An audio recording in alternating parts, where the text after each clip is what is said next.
retrouve pour une nouvelle vidéo où je viens de te donner les infos avant le match retour du Real contre Paris, le huitième de finale retour de la Ligue des Champions.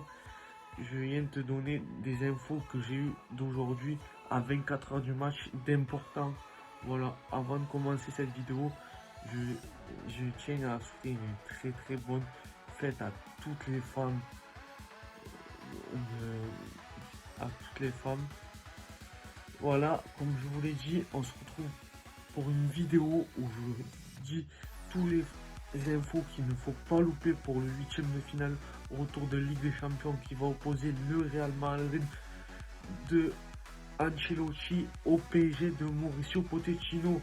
Voilà, alors aujourd'hui, 8 mars, il y aurait eu Kylian Mbappé au dernier entraînement collectif qui serait fait mal aux pieds. Il a été examiné par les médecins du club du PSG. C'est une source assez fiable c'est une source assez fiable. J'ai vu cette source sur assez fiable. C'est Foot Mercato. Il aurait une fracture du pied, donc l'attaquant du PSG qui serait sans doute pas là s'il faut pour le match de demain soir. Lui qui avait fait la différence au match aller au Parc des Princes en donnant la victoire à Paris dans la dernière minute. C'est une affaire à suivre dans les prochaines heures. Les frites, les hamburgers, je vous invite à le suivre. C'est une affaire à suivre dans les prochaines heures. Et côté Real Madrid ça c'est pour le PSG de Mauricio Pochettino.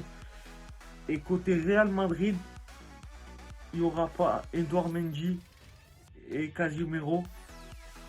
Donc Edouard Mendy, l'arrière droit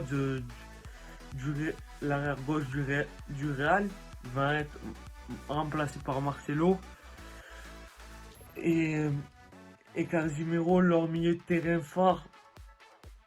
Donc les deux joueurs sont suspendus.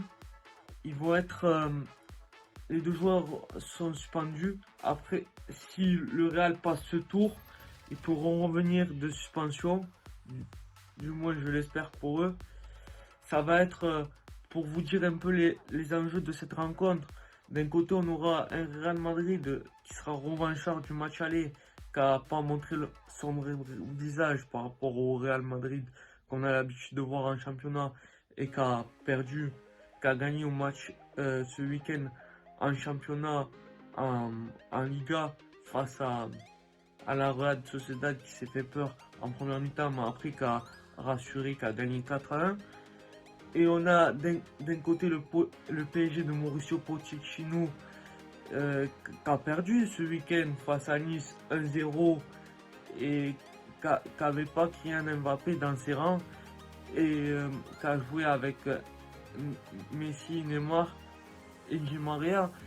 Et un Paris qui doute cette saison en Ligue 1, qui ne marche pas sur la Ligue 1 comme les saisons habituelles.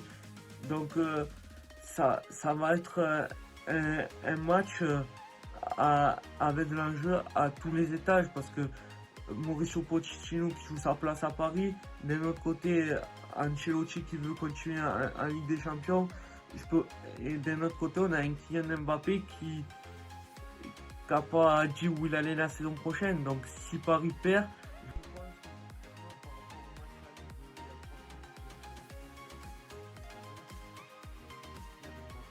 pense que là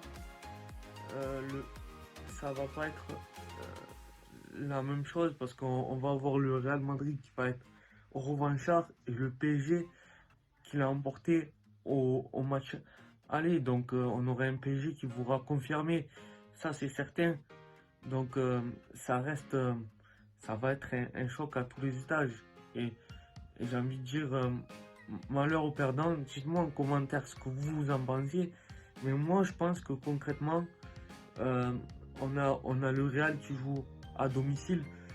Donc on a un PSG qui joue à l'extérieur.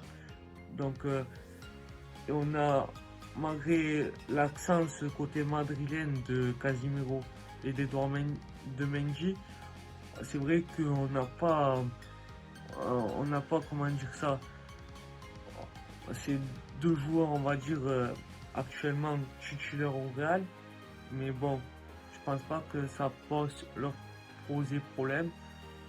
On verra du moins, mais ce que je veux vous dire, c'est que euh, côté parisien, il manque leur joueur phare, Kylian Mbappé, qui est souvent critiqué, mais qui est capable de tout quand sur un terrain. Il suffit d'une occasion pour en mettre une au fond. Donc, d'un côté, on a le Real Madrid qui veut gagner chez lui face au PSG, et d'un autre côté, on a le PSG qui doit confirmer. Dites-moi ce que vous en pensez. Moi, je pense que concrètement, je vois le Real Madrid gagner le PSG sur le score de 2-1. Dites-moi les tambours, ce que vous en pensez. On se retrouvera pour une prochaine vidéo. Si t'es pas encore abonné, je t'invite à t'abonner. Je compte sur toi pour partager, pour liker. On se retrouvera pour une prochaine vidéo. J'espère que tu vas bien.